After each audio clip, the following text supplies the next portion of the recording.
तो बेटा last lecture में हमने रॉल्स लॉ को कंप्लीट किया था और आज के लेक्चर में हम रॉल्स लॉ के न्यूमेरिकल पढ़ने वाले हैं। लेकिन रॉल्स लॉ के न्यूमेरिकल स्टार्ट करने से पहले मैं आपको रॉल्स लॉ के जो फॉर्मूले है वो एक साथ लिखवा के दूंगा। तो देखो, सबसे पहला जो फॉर्मूला होता है रॉल्स लॉ का वो है पार्शियल प्रेशर के लिए। पी यहाँ पे पार्शियल प्रेशर है, तो अगर किसी भी कंपोनेंट का आपको पार्शियल प्रेशर निकालना है तो आपको उसी कंपोनेंट का प्योर कंडीशन में प्रेशर लेना होता है। उसी कंपोनेंट का प्योर कंडीशन में प्रेशर मान लो पी नॉट है और साथ में लेना होता है आपको मोल फ्रैक्शन। बेसिकली यही होता है रॉल्स लॉ। ठीक है, रॉल्स लॉ पार्शियल प्रेशर निकालने के बारे में बताता है। पार्शियल प्रेशर आपको जिस भी कंपोनेंट का निकालना है, मान लो सोल्यूट का निकालना है तो सोल्यूट का पार्शियल प्रेशर अगर आपको निकालना है तो सोल्यूट का प्योर कंडीशन में प्रेशर लेना पड़ेगा इनटू सोल्यूट का क्या लेना पड़ेगा, मोल फ्रैक्शन। हमने जो फॉर्मूले बनाए हैं हमने उस वक्त सोल्यूट के लिए 1 का इस्तेमाल किया, मतलब सोल्यूट को हम 1 से डिनोट कर रहे हैं। अगर मुझे पार्शियल प्रेशर सोल्यूट का निकालना है तो उसका फॉर्मूला हो जाएगा P1 नॉट इंटू x1। अगर मुझे सॉल्वेंट का पार्शियल प्रेशर निकालना है जिसके लिए मैंने 2 का इस्तेमाल किया है तो पार्शियल प्रेशर ऑफ सॉल्वेंट किसके बराबर हो जाएगा बेटा, P2 नॉट इंटू x2। ठीक है, नाउ अगर सॉल्यूशन की बात करें तो सॉल्यूशन का जो टोटल प्रेशर है उसको हम P से डिनोट कर रहे हैं। सॉल्यूशन का टोटल प्रेशर किससे डिनोट कर रहे हैं, P। और ये P किसके बराबर रहेगा, partial pressure of solute plus partial pressure of solvent, मतलब P1 प्लस P2 के बराबर रहेगा। ठीक है, अगर आपको टोटल प्रेशर निकालना है सॉल्यूशन का तो उसका फॉर्मूला हो जाएगा P1 प्लस P2। अब यहाँ पे ना इससे हमने 2 फॉर्मूले बनाए थे, बेसिकली इससे 2 फॉर्मूले बनाए थे। तो ध्यान देना, अगर आपका P2 नॉट ग्रेटर है P1 नॉट से तो उसका फॉर्मूला हमने बनाया था P इज इक्वल टू क्या होता है बेटा, फिर P1 not plus P2 not minus P1 not into x2, ये था फॉर्मूला। ठीक है, अगर आपका P1 नॉट ग्रेटर है P2 नॉट से तो आप फॉर्मूला इस्तेमाल करोगे टोटल प्रेशर का P is equal to P2 naught plus P1 naught minus P2 naught into x1। तो ये आपको याद रखना है। ठीक है, समझ में आ रहा है आपको? तो ये हो गए हमारे फॉर्मूले। अब इन्हीं फॉर्मूलों का यूज करके हमें न्यूमेरिकल को सॉल्व करना है। तो चलो फर्स्ट न्यूमेरिकल हम देख लेते हैं। आपको अगर लिखना है फॉर्मूले जल्दी से लिख लीजिए क्योंकि ये मिट जाएगा। लिख लिया? चलो अब करते हैं हम न्यूमेरिकल। तो ये है हमारा फर्स्ट न्यूमेरिकल। देखो इसमें क्या बोला है, the vapour pressure of ethyl alcohol at 298 kelvin is 40 mm of Hg and its mole fraction in a solution with a methyl alcohol is 0.40। तो यहाँ पे बेसिकली 2 सॉल्यूशन है, यहाँ पे बेसिकली 2 सॉल्यूशन है, मतलब एक सोल्यूट रहेगा और एक सॉल्वेंट। यहाँ पे इंफॉर्मेशन दी है हमें इथाइल अल्कोहल की। इथाइल अल्कोहल का सॉल्यूशन हमें बनाना है किसके साथ, मिथाइल अल्कोहल के साथ।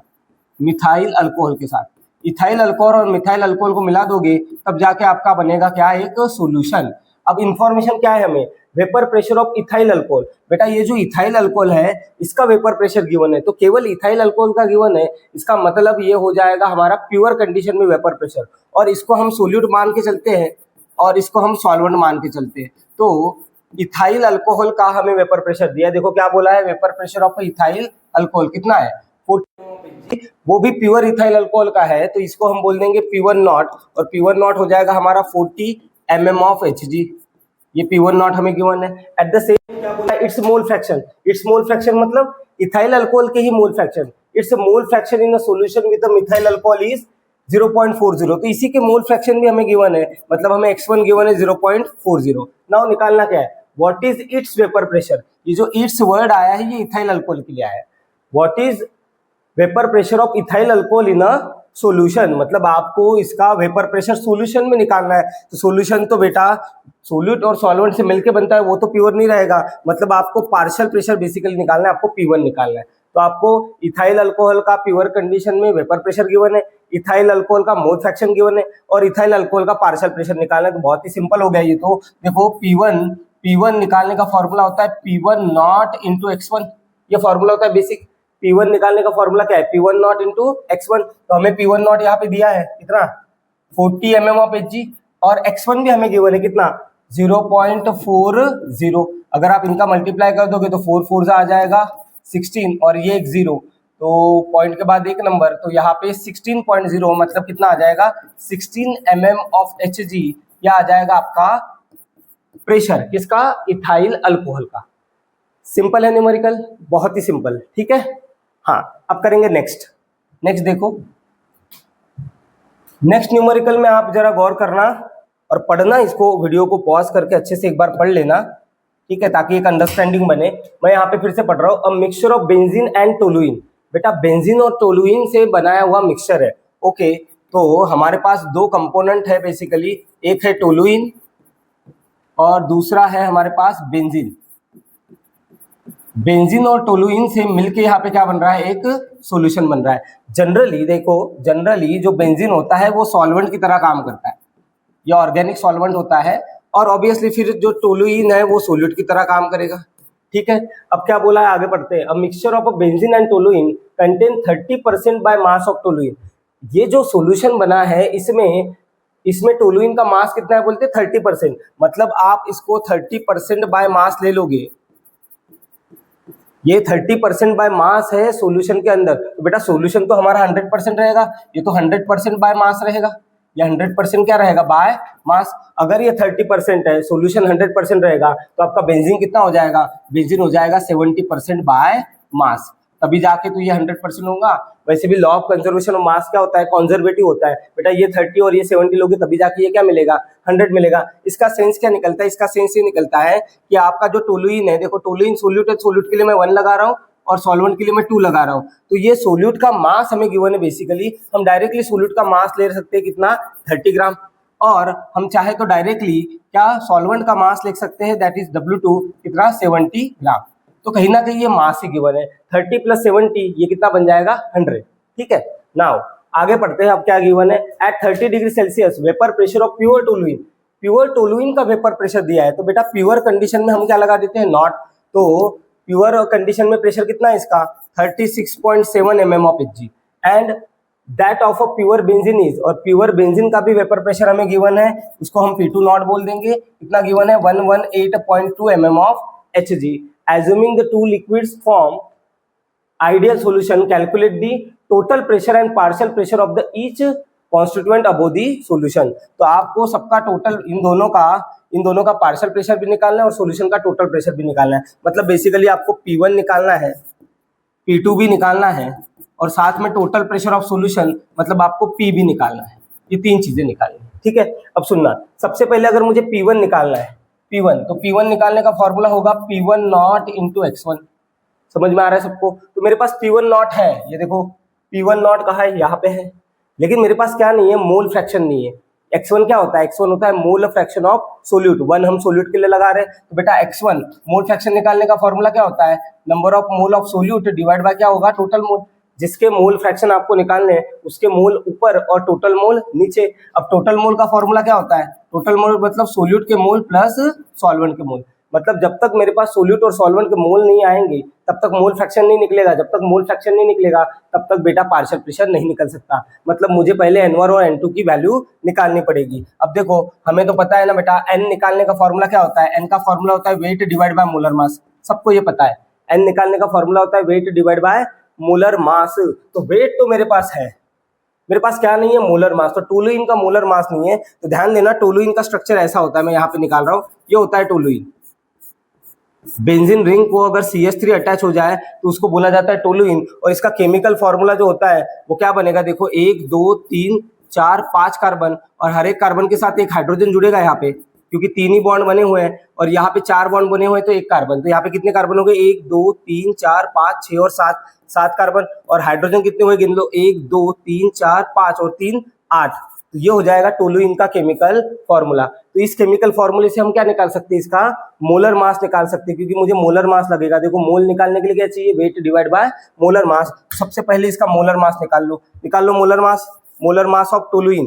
तो टोलुइन सोल्यूट है, सोल्यूट के लिए हम 1 लगा रहे हैं, तो इसका मोलर मास कितना हो जाएगा बेटा, कार्बन का कितना होता है 12, तो 7 × 12 प्लस हाइड्रोजन का कितना होता है 1 इंटू कितना हो जाएगा 8, तो ये कितना हो जाएगा 84 + 8, निकालो तो जल्दी, 84 + 8 कितना हो जाता है 92। तो ये हो जाएगा इसका मोलर मास। इसका निकला बेटा, ये टोलुइन का निकला, मतलब सोल्यूट का निकला। अगर मोलर मास आपको पता है तो आप क्या निकाल सकते हो, अगर मोलर मास पता है आपको और वेट पता है तो आप मोल निकाल सकते हो। आप चाहे तो अब इसका मोल निकाल सकते हो, मतलब N1 निकाल सकते हो। N1 कैसे निकलेगा, W1 डिवाइड बाय M1। तो W1 हमारे पास है, W1 कितना है 30, और M1 हमने अभी अभी निकाला कितना है 92। तो आप 30 डिवाइड बाय 92 कर दोगे तो आपके पास क्या आ जाएगा N1। जल्दी से करके देखो 30 डिवाइड बाय 92, कितना आया 0.326, तो आपका N1 निकल के आएगा कितना 0.326, ये आ गया आपके पास N1 आ गया। एंड सिमिलरली हम N2 भी निकाल लेंगे। N2 तो बेटा बेंजीन जो है वो हमारा 2 है, मतलब सॉल्वेंट है। तो बेंजीन का जो स्ट्रक्चर होता है वो तो ऐसा होता है, सबको पता ही है। वैसे ये बेंजीन का स्ट्रक्चर ये होता है, हर जगह पे CH रहेगा, क्योंकि हर कार्बन ने 3 बॉन्ड बना लिए हैं, तो एक बॉन्ड हाइड्रोजन से बनाएगा, तो इसका फॉर्मूला हो जाएगा C6H6। अब इसका अगर मोलिकुलर मास निकालना है, मतलब आपको M2 निकालना है, तो कैसे निकालेंगे? कार्बन का तो 12 होता है, तो यहाँ पे क्या करना पड़ेगा आपको 12 × 6, और हाइड्रोजन का मास 1 होता है, तो 1 × 6, तो ये कितना हो जाएगा 72 + 6 78, तो M2 हो जाएगा आपका 78। अगर आपको M2 पता है तो आप N2 भी निकाल सकते हैं। N2 का फॉर्मूला क्या हो जाएगा? वेट डिवाइड बाय मोलर मास। तो W2 कितना है हमारे पास 70, और मोलर मास कितना है 78, तो 70 डिवाइड बाय 78 कर देंगे तो N2 निकल आएगा। एक बार ट्राई करके देखना। किया तो इसका आंसर कितना आ रहा है 0.897 मोल। तो हमारे पास N1 और N2 आ गया। बेटा अगर N1 और N2 पता है तो हम तो टोटल मोल भी निकाल सकते हैं। क्या निकाल सकते हैं? टोटल मोल, क्योंकि हमें मोल फ्रैक्शन निकालने के लिए टोटल मोल की जरूरत पड़ेगी। तो अभी टोटल मोल निकाल लेते हैं। चलो, तो यहाँ पे मैं निकाल रहा हूँ बाजू में total mole of solution NT कैसे निकालेंगे? N1 प्लस क्या करना पड़ेगा आपको N2, तो N1 हमारे पास है 0.326 प्लस N2 हमारे पास है 0.897। तो चलो करके देखो, टोटल मोल NT कितना आएगा, इन दोनों की एडिशन कर दो। ये देखो 12 और 1 13, 3 1 कैरी, तो ये आ जाएगा 12, 2 1 कैरी, 9 and 3 12, तो ये आ जाएगा 1.223। ये आया आपके टोटल मोल। तो अब हमारे पास टोटल मोल आ गए हैं। अब हम चाहे तो मोल फ्रैक्शन निकाल सकते हैं, इसका सोल्यूट का भी और सॉल्वेंट का भी। तो सबसे पहले हम सोल्यूट का मोल फ्रैक्शन निकालेंगे, मतलब x1 कैसे निकलेगा बेटा? N1 डिवाइड बाय क्या करना पड़ेगा NT, तो N1 हमारे पास है कितना 0.326 और NT हमारे पास है कितना 1.223। आप इन दोनों को डिवाइड करके देखो, आपके पास मोल फ्रैक्शन आ जाएगा सोल्यूट का। एक बार ट्राई करो। या तो इसका आंसर आएगा 0.2666 हो गया x1। अब हमें x2 भी लगेगा, तो हमें पता है mole fraction of solute plus mole fraction of solvent किसके बराबर होता है? 1 के बराबर। यहाँ से अगर आप x2 निकालना चाहते हो तो वो कैसे निकलेगा? 1 - x1 करके, मतलब आपको क्या करना पड़ेगा 1 - 0.2666 करना पड़ेगा। करके देखो, तो यहाँ से x2 निकल आएगा आपका। x2 कितना आ रहा है देखो, करके देखो एक बार। तो ये 10 में से 6 गए, कितने बचे? 4, 9 में से 6 गए 3, 9 में से 6 गए 3, 9 में से 2 गए, कितने बचे? 7, तो ये आ जाएगा 0.7334। तो ये आया आपका x2, ये आया आपका x1। अब हम पार्शियल प्रेशर निकाल सकते हैं, तो कैसे निकालेंगे पार्शियल प्रेशर? नाउ ध्यान देना, हमें निकालना है P1, तो P1 कैसे निकलेगा? P1 not into x1। P1 not हमारे पास है, P1 नॉट कितना है 36.7, यह है 36.7 इंटू x1 भी हमारे पास है कितना 0.266। अब इन दोनों का मल्टीप्लाई करके देखो, आपके पास P1 आ जाएगा। ट्राई करो। क्या? तो इसका आंसर आ जाएगा 9.78। कितना? 9.78 mm ऑफ Hg, क्योंकि हम जो प्रेशर का यूनिट इस्तेमाल कर रहे हैं वो है mm of Hg। In the same way आप P2 भी निकाल सकते हो। अभी P2 इज इक्वल टू हो जाएगा P2 नॉट इंटू x1। सही है, तो P2 नॉट हमारे पास है, ये तो गिवन है P2 नॉट, ये 118.2 इंटू x2 हमारे पास गिवन है, मतलब हमने निकाला है 0.7334। तो यहाँ पे हम डाल देंगे 0.7334। इन दोनों का मल्टीप्लाई करो, आपके पास P2 आ जाएगा। ट्राई कर लो। ठीक है, कितना आ रहा है 86.7 आ रहा है। कितना आ रहा है 86.7। देखो बेटा, आपको कैलकुलेशन आपको खुद ही ट्राई करने हैं। ठीक है, मैं बस यहाँ पे क्वेश्चन को समझा रहा हूँ कि कैसे सॉल्व करना है। फाइन, कैलकुलेशन आपको करने। तो ये आया P1 और P2 जो हमें निकालना था।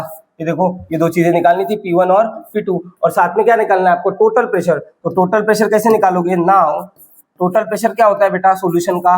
Partial pressure of solute plus partial pressure of solvent, मतलब इन दोनों को आपको ऐड करना पड़ेगा। तो 9.78 प्लस आपको क्या करना पड़ेगा?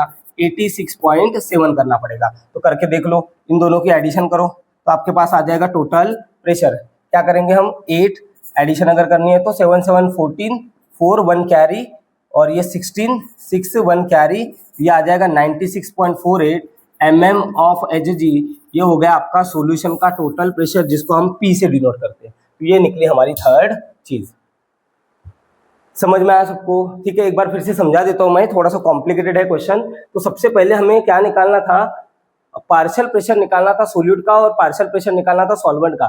उसका फॉर्मूला है P1 नॉट इंटू x1, और यहाँ पे सॉल्वेंट का पार्शियल प्रेशर निकालना है, उसका फॉर्मूला है P2 नॉट इंटू x2। बेटा x1 होता है मोल फ्रैक्शन, x1 कैसे निकलता है, number of mole of solute divide by total mole. Total mole मतलब क्या होता है, mole of solute plus mole of solvent. तो हमें मोल की जरूरत थी सोल्यूट और सॉल्वेंट की, तो मोल कैसे निकालते हैं, वेट डिवाइड बाय मोलर मास। हमारे पास वेट पता था, हमारे पास मोलर मास नहीं पता था, तो मोलर मास निकला फॉर्मूले से। जैसे टोलुइन का फॉर्मूला था C7H8, इससे इसका मोलर मास निकाला, मोलर मास पता है, वेट पता है, तो इसका मोल निकला। सिमिलरली हमने मोल किसका निकाला, सॉल्वेंट का भी निकाला, कैसे, weight divide by molar mass. Weight तो हमें गिवन था 70, मोलर मास हमने फॉर्मूले से निकाल लिया, CC दोनों डाल दिया तो N2 आ गया। N1 पता था, N2 पता था, तो टोटल मोल निकले। टोटल मोल निकले तो मोल फ्रैक्शन निकला। समझ में आ रहा है सबको? मोल फ्रैक्शन निकला तो उसके बाद पार्शियल प्रेशर भी निकाला और टोटल प्रेशर भी निकाला। क्लियर बात है? ये हो गए रॉल्स लॉ के न्यूमेरिकल। नेक्स्ट लेक्चर में हम रॉल्स लॉ को ही पढ़ेंगे, लेकिन उसका वेपर कंपोजिशन हम पढ़ने वाले हैं, vapour composition of a Raoult law.